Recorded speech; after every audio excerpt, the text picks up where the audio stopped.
নমস্কাৰ মৰমৰ ছাত্ৰ ছাত্ৰীসকল পুনৰবাৰ সকলোকে আমাৰ গেব এডুকেশ্যন চেনেলটোলৈ স্বাগতম জনাইছোঁ। আজি আমি আলোচনা কৰিম সপ্তম শ্ৰেণীৰ অসমীয়া পাঠ্যপুথিৰ প্ৰথম অধ্যায় তেজৰে কমলাপতি এই বৰগীতটিৰ সম্পূৰ্ণ প্ৰশ্ন উত্তৰসমূহ। গতিকে আমি আজি বৰগীত পাঠটোৰ প্ৰশ্ন উত্তৰসমূহ আলোচনা কৰিম, তোমালোকে ভালদৰে চাই যাবা। এতিয়া চাওঁ আহা আমি প্ৰশ্ন উত্তৰসমূহ।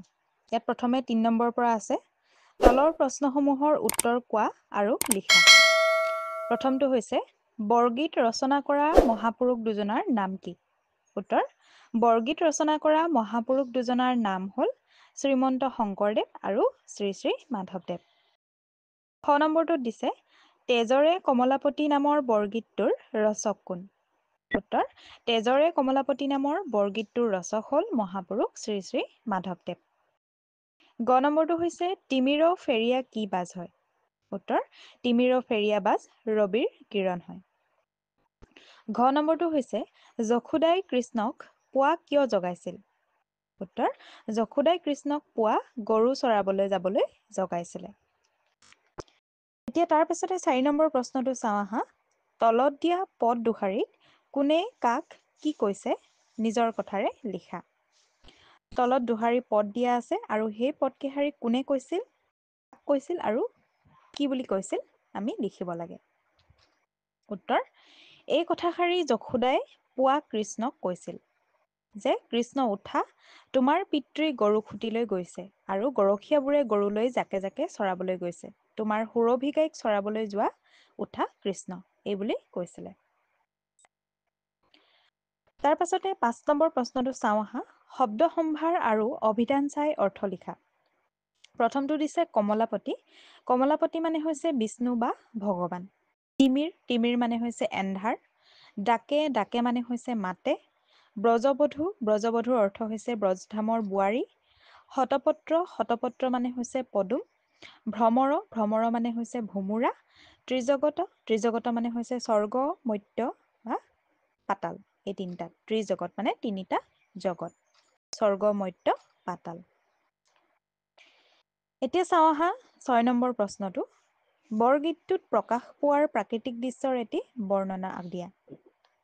উত্তৰ, বৰগীতটোত প্ৰকাশ পোৱাৰ ৰাতিপুৱাৰ এটি দৃশ্যৰ বৰ্ণনা কৰিছে য'ত মাকে কৃষ্ণক জগাবলৈ আহিছিল। তাৰপিছতে ৭ নম্বৰ প্ৰশ্নটো চাওঁ আহা। তলৰ ছবিখন চোৱা আৰু তাত প্ৰকাশ পোৱা কথাখিনি কোৱা। তলত এখন ছবি আছে আৰু সেই ছবিখনৰ পৰা আমি তাত প্ৰকাশ পোৱা কথাখিনি ক'ব কৈছে। উত্তৰ, তলৰ ছবিখনত প্ৰকাশ পোৱা কথাখিনি হ'ল তাত ৰাতিপুৱাৰ এটি দৃশ্য দাঙি ধৰিছে। পুৱাৰ সূৰ্য ওলাইছে আৰু নদীৰ বুকুত ধুনীয়াকৈ পদুম ফুল ফুলি আছে আৰু চৰাই জাকে জাকে উৰিছে। ইয়াৰ পাছতে ৮ নম্বৰ প্ৰশ্নটো চাওঁ আহা। ক, খ কে দিয়া আছে। ক নম্বৰটোত দিছে শব্দৰ আগত ত্ৰি শব্দ লগাই নতুন শব্দ গঠন কৰা আৰু অৰ্থ জানি লোৱা।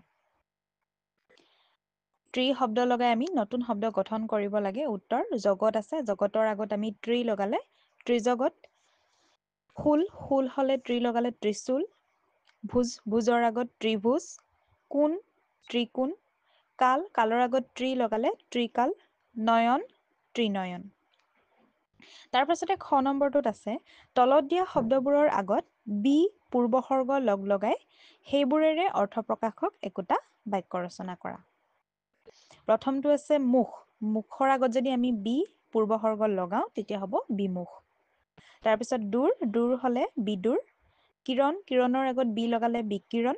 নন্দ, নন্দৰ আগত বি লগালে বিনন্দ। এতিয়া আমি বাক্য ৰচনা কৰোঁ আহা। প্ৰথমটো আছিলে বিমুখ। কেতিয়াও কাকো বিমুখ কৰিব নাপায়। তাৰপাছতো আছে বিদূৰ। পৃথিৱীৰ পৰা সূৰ্যলৈ বহুত বিদূৰ। তাৰপাছতো হৈছে বিকিৰণ। ৰাতিপুৱা সূৰ্যৰ পোহৰ বিকিৰণ হৈছে। তাৰপাছতো হৈছে বিনন্দ। ল'ৰাবিলাকে খেলপথাৰত আনন্দ বিনন্দেৰে খেলিছে। ৮ নম্বৰ প্ৰশ্নটো হৈ গ'ল। এতিয়া চাওঁ আহা আমি ৯ নম্বৰ প্ৰশ্নটো। ইয়াত দিছে তলৰ ব্ৰজাৱলী ভাষাত লিখা বাক্য ৪ শাৰী আধুনিক অসমীয়ালৈ ৰূপান্তৰ কৰা। তলত ৪টা বাক্য আছে আৰু সেই বাক্যকেইটা ব্ৰজাৱলী ভাষাত আছে। সেই বাক্যকেইটা এতিয়া আমি অসমীয়ালৈ ৰূপান্তৰ কৰিব লাগে। ক নম্বৰটোত দিছে ৰয়নী বিদুৰ দিশ ধৱলী বৰণ। উত্তৰ, অৰ্থাৎ ইয়াত ৰাতি গৈ ৰাতিপুৱা হৈছে। খ নম্বৰটোত হৈছে শতপত্ৰ বিকশিত ভ্ৰমৰ ঔৰাই। ইয়াৰ অৰ্থ হৈছে পদুম ফুলি তাত ভোমোৰা উৰিছে। গ নম্বৰটো হৈছে দাম সুদাম তাকে তেৰি লৈ আনাম। উত্তৰ দাম আৰু সুদামে তোমাৰ নাম লৈছে। ঘ নম্বৰটো হৈছে ক্ষীৰ লবনো লৈয়া শিঙা বেত বেনু। উত্তৰ ক্ষীৰ লবনো লোৱা আৰু গৰু চৰাবলৈ যোৱা। ইয়াৰ পাছতে এতিয়া 10 নম্বৰ প্ৰশ্নটো চাওঁ আহা। ইয়াত আছে এটা শব্দত প্ৰকাশ কৰা। এটা শব্দত প্ৰকাশ কৰিব লাগে। প্ৰথমটো হৈছে গৰু বন্ধা ঠাই। গৰু বন্ধা ঠাই গোহালি। যিজন সকলোৰে মাজত প্ৰিয় তেওঁক কোৱা হয় জনপ্ৰিয়। যিয়ে ৰাতি নেদেখে তেওঁ কুকুৰি কণা। যাক সহজে লাভ কৰিব নোৱাৰে দুৰ্লভ। যিজনে সকলো জানে তেওঁ জ্ঞানী। যিজনে বিষ্ণুক উপাসনা কৰে বৈষ্ণৱ। এতিয়া তাৰ পাছতে আছে 11 নম্বৰ প্ৰশ্নটো। তাত দিছে বৰগীতটোত 4টা আখৰেৰে গঠিত এটা শব্দ আছে। সেই শব্দটোৰ প্ৰথম আখৰ দুটা মিলি বল বুজায় আৰু শেষৰ আখৰ দুটা মিলি মানুহৰ নাম বুজায়। শব্দটো বিচাৰি উলিয়াই লিখা। বলৰাম প্ৰথম দুটা মিলি বল হয়। এতিয়া সেই শব্দটোৰ প্ৰথম আৰু তৃতীয় মিলি কি বুজায়? প্ৰথম আৰু তৃতীয় মিলি বৰা বুজায়।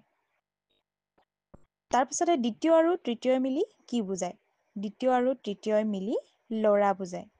কাৰণ বলৰামত লটো দ্বিতীয়তে আছে আৰু তৃতীয়তে আছে ৰা।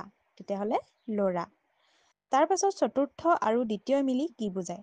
চতুৰ্থতে আছে বলৰামত ম 4 নম্বৰত আৰু 2 নম্বৰত আছে ল। তেতিয়াহ'লে মল হ'ব। চতুৰ্থ আৰু দ্বিতীয়ই মিলি মল বুজায়।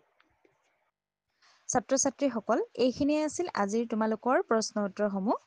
যদি ভিডিঅ'টো ভাল পালা তেন্তে ভিডিঅ'টো লাইক কৰিবা, কমেণ্ট কৰিবা আৰু এনেধৰণৰ ভিডিঅ'সমূহ পাই থাকিবলৈ আমাৰ চেনেলটো ছাবস্ক্ৰাইব কৰি থ'বা।